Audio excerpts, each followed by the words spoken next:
प्राचीन समय की बात है। माधोपुर गांव में सदाशिव नाम का एक गरीब ब्राह्मण रहता था। सदाशिव भगवान गणेश का बहुत बड़ा भक्त था। वो रोजाना सच्चे मन से भगवान गणेश की पूजा अर्चना किया करता था। लोगों का मानना था कि सदाशिव पर भगवान गणेश की बहुत कृपा है, क्योंकि सदाशिव जिसे भी आशीर्वाद देता था उसकी मनोकामना पूरी हो जाती थी। पर लोग आशीर्वाद लेकर चले तो जाते थे, उनकी मनोकामना पूरी भी हो जाती थी, पर कोई भी सदाशिव को बदले में मदद नहीं देता था। सबको बस अपने काम पूरे करने होते थे। सब ये भी जानते थे कि सदाशिव गरीब है, अगर सदाशिव की मदद करेंगे तो उसे सहायता मिलेगी, पर इस बारे में कोई नहीं सोचता था। ब्राह्मण महाराज, आपने मुझे आशीर्वाद दिया था कि इस वर्ष मेरी बेटी का विवाह हो जाएगा, और आपके दिए गए आशीर्वाद से मेरी पुत्री नैना का विवाह बहुत ही अच्छे घर में संपन्न हो गया। मैं तो बस इतना जानता हूं, ये सब आपके आशीर्वाद से हुआ है। आशीर्वाद देने वाले तो स्वयं भगवान गणेश जी हैं, उन्हें धन्यवाद कहो। उनके आशीर्वाद से ही तुम्हारे काम पूरे हुए हैं। हाँ, ये तो है, आपके ऊपर गणेश जी की बहुत कृपा है, तभी तो आपका आशीर्वाद फलदायी है। अच्छा, चलता हूं। जय गणपति बप्पा। किसान चुपचाप वहां से चला जाता है। सदाशिव की पत्नी शोभा उसे इस बात के लिए बहुत टोकती थी। बस देखा ना, चले गए बिना कुछ दिए। तुम भी ना, अरे तुम्हें कहना तो चाहिए था कि तुम्हारा इतना समय ले लिया, तुमसे पूजा पाठ करवा ली, बीच में भी तुम्हें जमीन की पूजन के लिए बुलाया, पर एक फूटी कौड़ी भी देने को तैयार नहीं होता। मुफ्त में पूजा पाठ के लिए सब तैयार रहते हैं। अरे ऐसे कैसे हमारे घर का गुजारा चलेगा? अगर तुम सीधेपन में ऐसे ही लोगों का भला करते गए, हम तो गरीबी में ही जी रहे हैं। आपके गणपति जी आपकी मदद कब करेंगे? रोजाना इतने पूजा पाठ करते हो, गणेश जी को भी तो सोचना चाहिए कि उनका भक्त कितनी गरीबी में रहता है। देखो जी, तुम काम की तलाश में आज ही किसी बड़े नगर में जाओगे, वरना मैं मायके चली जाऊंगी। हाँ, चिंता मत करो, चला जाऊंगा। 2 रोटी बांध दो, मैं आज ही किसी नगर में काम की तलाश में जाता हूं, वरना जब तक मैं घर पर रहूंगा तुम मुझे ताने देती ही रहोगी। पत्नी की बातें सुनकर सदाशिव थोड़ा दुखी हो गया और वह दूसरे नगर में काम की तलाश में निकल गया। चलते चलते सदाशिव सुंदर नगर में पहुंचा। सदाशिव ने वहां कुछ दुकानों पर जाकर काम पूछा। अरे भैया, यहाँ कोई काम मिलेगा? कहीं किसी मंदिर में या पूजा स्थल पर पूजा का कोई काम हो? भैया, इस नगर में कोई भी पूजा पाठ नहीं करता, क्योंकि यहाँ के राजा वीर सिंह जो हैं, वो भगवान पर विश्वास नहीं रखते बता रहे। क्या कहा? यहाँ मंदिरों में पूजा पाठ नहीं होता? पर क्यों? ऐसी बात नहीं है, पहले यहाँ पूजा पाठ होता था, पर राजा वीर सिंह के घर संतान नहीं हुई तो वो इस बात का दोष भगवान को देने लगे। रानी पद्मावती ने कई बार पूजा पाठ और व्रत किया, लेकिन संतान न होने पर राजा को इन सब में विश्वास नहीं रहा। वो हमेशा कहते कि ईश्वर और देवी देवता सिर्फ कहानियों में होते हैं। ऐसी बात तो नहीं है। अगर हम सच्ची भक्ति करें, भगवान पर पूरा विश्वास रखें, तो वो हमारी मनोकामना अवश्य पूरी करते हैं। राजा जी को ये बात समझनी चाहिए। कभी कभी ईश्वर हमारी परीक्षा भी लेते हैं, परंतु हमें ईश्वर से विश्वास नहीं हटाना चाहिए। बाकी जैसी उनकी इच्छा। चलो, मैं किसी और नगर में जाकर काम ढूंढता हूँ। सदाशिव दूसरे नगर में जाने लगा, तभी उसने सोचा, यहाँ तो कोई काम नहीं मिलने वाला। पहले कुछ देर विश्राम करके फिर काम पर जाऊंगा। बहुत थक गया हूँ, भूख भी लगी है, रोटी खा लेता हूँ। सदाशिव एक पेड़ के नीचे बैठकर थोड़ी देर विश्राम करने लगा और उसे भूख भी लगी थी, इसलिए वो रोटी खाने लगा। सदाशिव ने पहले गणेश जी का ध्यान किया और फिर रोटी का निवाला तोड़ा। हे गणपति महाराज, पहला निवाला आपको भोग लगाता हूँ। मुझ पर सदैव अपनी कृपा रखना। क्या तुम्हें पता नहीं है कि हमारे नगर में भगवान का नाम लेना मना है? यहाँ के राजा वीर सिंह जी को भगवान की पूजा करना और उनका नाम लेना पसंद नहीं। ऐसी कोई बात नहीं है। भगवान का नाम लेने से तो सारे कार्य पूर्ण हो जाते हैं। वो तो ऐसे काम भी पूरे कर देते हैं जो असंभव हैं। अच्छा, मतलब कि तुम्हारे भगवान गणेश सारे काम पूरे कर देते हैं? कुछ भी मांगो। हाँ बिल्कुल, कुछ भी मांगो, पर मांगने वाले में सच्ची श्रद्धा होनी चाहिए। एक काम करो, फिर तो हम तुम्हें अपने राजा वीर सिंह के पास ही ले चलते हैं, क्योंकि तुम्हें अपने भगवान पर बहुत विश्वास है ना। अब ये सब बातें उन्हीं के सामने कहना। सिपाही सदाशिव को पकड़कर राजा वीर सिंह के पास ले जाते हैं। महाराज, इसका नाम सदाशिव है। ये कहता है कि भगवान गणेश से जो भी मांगो वो इच्छा पूरी कर देते हैं। ये भगवान गणेश का नाम ले रहा था। हमने इसे पकड़ लिया और नाम लेने से मना किया, पर यह नहीं माना, इसलिए हम इसे यहां ले आए। क्या यह सत्य है कि तुम्हारे भगवान गणेश सबकी इच्छा पूरी करते हैं? तो उनसे बोलो कि हमारे यहां संतान नहीं है, क्या वे हमें संतान सुख का आशीर्वाद दे सकते हैं? महाराज, यदि आप सच्चे मन से भगवान गणेश का नाम लेंगे और उनके प्रति श्रद्धा रखेंगे तो आपकी इच्छा पूरी हो सकती है। मैं भगवान पर विश्वास नहीं करता। तुम मेरे लिए भगवान से मांगो, वो तुम्हारी प्रार्थना तो सुन लेते हैं ना? महाराज, भगवान पर विश्वास किए बिना आशीर्वाद कभी पूरा नहीं होता। भगवान गणेश को सच्चे मन से पुकारोगे तो आपकी मनोकामना अवश्य पूरी हो जाएगी। मैं तुम्हारी बातों में नहीं आने वाला। तुम जानबूझकर मुझे अपनी झूठी बातों में फंसा रहे हो ताकि मैं अपना सिर तुम्हारे भगवान के सामने झुका दूं। तुम अपने आप को भगवान गणेश के सच्चे भक्त कहते हो।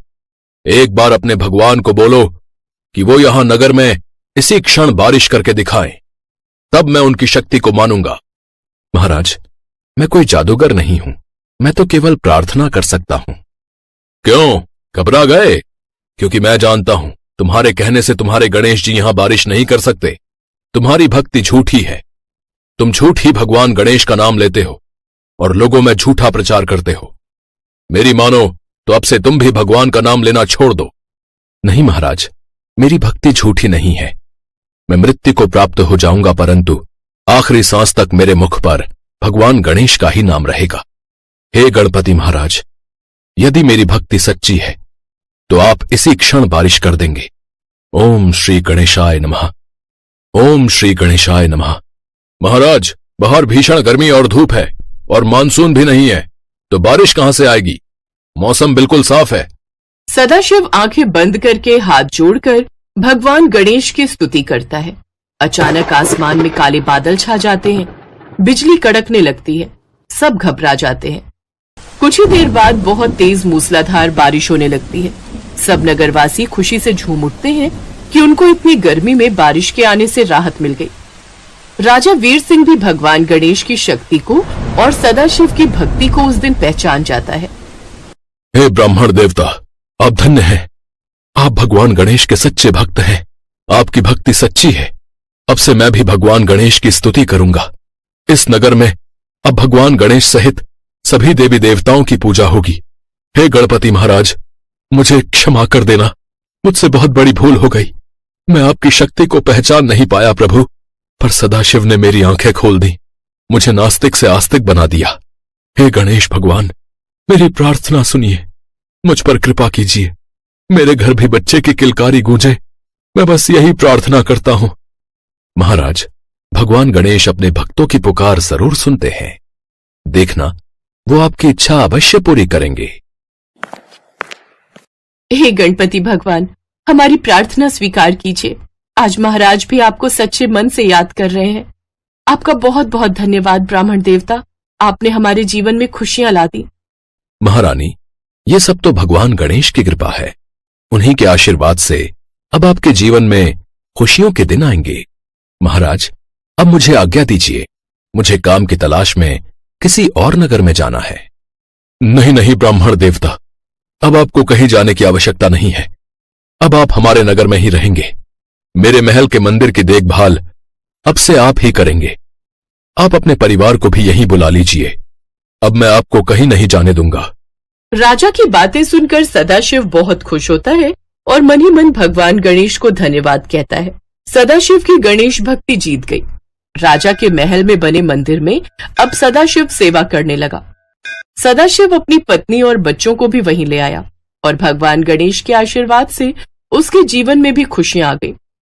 कुछ समय बाद रानी पद्मावती मां बनी। राजा की खुशी का ठिकाना नहीं था। उस दिन से नगर में भगवान गणेश के साथ साथ अन्य सभी देवी देवताओं की भी पूजा होने लगी। एक समय की बात है, किसी गांव में एक सेठ सेठानी रहा करते थे। सेठ भगवान गणेश जी का बहुत बड़ा भक्त था और सदैव उनकी पूजा करता था। वो कभी भी कोई भी काम करने से पहले भगवान को याद करना कभी नहीं भूलता था। एक बार भगवान गणेश जी रूप बदलकर सेठ के खेतों से गुजर रहे थे। बहुत भूख लगी है, कुछ खा लेता हूँ। ये तो उसी सेठ का खेत है जो नियमित मेरी पूजा करता है। भूख बहुत जोरों की लगी है, गेहूं के कुछ दाने तोड़कर खा लेता हूँ। गणेश जी ने सेठ के खेत से गेहूं के 12 दाने तोड़कर खा लिए। फिर उन्होंने सोचा, मैंने ये कैसी भूल कर दी। मैंने सेठ से बिना पूछे ही उसके खेतों से गेहूं के दाने खा लिए। ये तो चोरी हुई और इस बात का दंड मुझे स्वयं भोगना होगा। गणेश जी ने एक साधारण लड़के का रूप धारण कर लिया और फिर सेठ के पास पहुंचे। नमस्ते सेठ जी, मेरा नाम गणेशा है। मुझे कोई काम मिलेगा? मैं बड़ी दूर से आया हूं। यदि आप मुझे कोई काम दे दोगे तो आपकी बड़ी मेहरबानी होगी। गणेशा, मैं तुझे काम तो दे देता, पर आजकल मेरे काम में भी बहुत घाटा चल रहा है। मैं तुझे तनख्वाह नहीं दे पाऊंगा। हाँ, मेरे पास तुझे 2 वक्त की रोटी और रहने की जगह मिल जाएगी। ठीक है सेठ जी, मैं सारा काम कर लूंगा, आप चिंता मत करो। धीरे धीरे गणेश जी नौकर के रूप में सेठ के घर नौकरी करने लगे। वो घर और दुकान का सारा काम संभाल लेते थे, जिससे सेठ बहुत खुश था। एक दिन सेठानी जब शौच से निवृत्त होकर अपने हाथ राख से धो रही थी, तो नौकर बने गणेश जी ने सेठानी को टोका। सेठानी जी, जब तक हम अपने हाथों को मिट्टी से नहीं धो लेते तब तक वो स्वच्छ नहीं होते। इसलिए आप अपने हाथों को राख की जगह मिट्टी से धोया करिए। तू एक नौकर होकर मुझे समझाएगा? तेरी हिम्मत कैसे हुई? मैं अभी तेरी शिकायत सेठ जी से करती हूँ। सुनो जी, मैं जब शौच से निपट कर आई और अपने हाथ राख से धोने लगी तो गणेशा ने मुझसे कहा कि मैं अपने हाथों को मिट्टी से धोया करूं।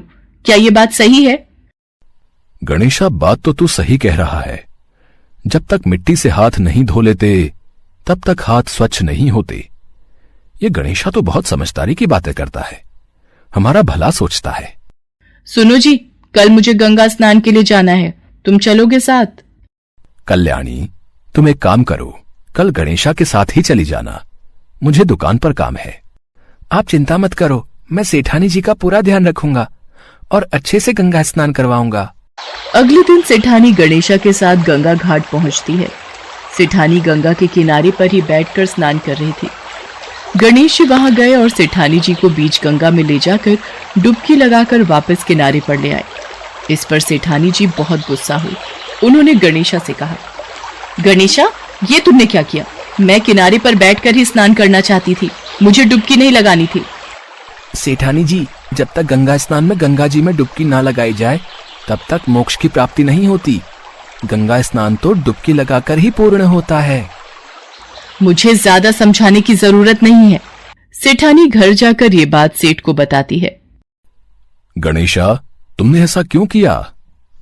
सेठ जी, आप ही बताइए, जब तक हम गंगा में डुबकी नहीं लगा लेते तब तक स्नान पूर्ण नहीं होता। मैं सही कह रहा हूं ना? अब किनारे पर बैठकर स्नान करने का क्या फायदा? ये गणेशा तो बड़ी बुद्धिमानी की बातें करता है, हमारे बारे में कितना अच्छा सोचता है। गणेशा इसी तरह सेठ के सारे काम करने लगा था।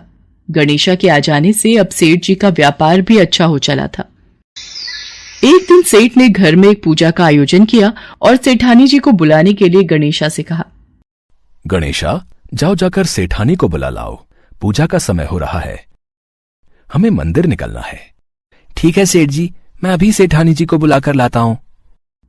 गणेशा सेठानी को बुलाने चला जाता है। अरे सेठानी जी, आपने ये काली साड़ी क्यों पहनी हुई है? आप पूजा में काली साड़ी ना पहनकर लाल रंग की साड़ी पहन लो। पूजा में लाल रंग शुभ माना जाता है। मैं काली साड़ी ही पहनूंगी, अब मैं कपड़े बदल चुकी हूं, मैं दोबारा तैयार नहीं होंगी। और तुम मुझे इस तरह से उपदेश देने वाले होते कौन हो? मैं अभी सेठ जी से जाकर तुम्हारी शिकायत करती हूं। सेठानी सेठ के पास जाती है और सारी बात बताती है। ये बातें हमें याद नहीं रहती, गणेशा ठीक ही कह रहा है। पूजा कार्य में लाल रंग सचमुच शुभ माना जाता है। एक काम करो, तुम लाल रंग की ही साड़ी पहनाओ। ये गणेशा तो हर वक्त हमारी अच्छाई के बारे में ही सोचता है, वरना कौन आजकल किसी की भलाई सोचेगा। ऐसे ही दिन बीत रहे थे। एक दिन सेठ ने घर में गणेश पूजन का आयोजन किया हुआ था। गणेशा मूर्ति के स्थान पर बैठ जाता है। ये देखकर सेठ को गुस्सा आ जाता है। गणेशा, ये कहां की समझदारी है? मैं तो समझ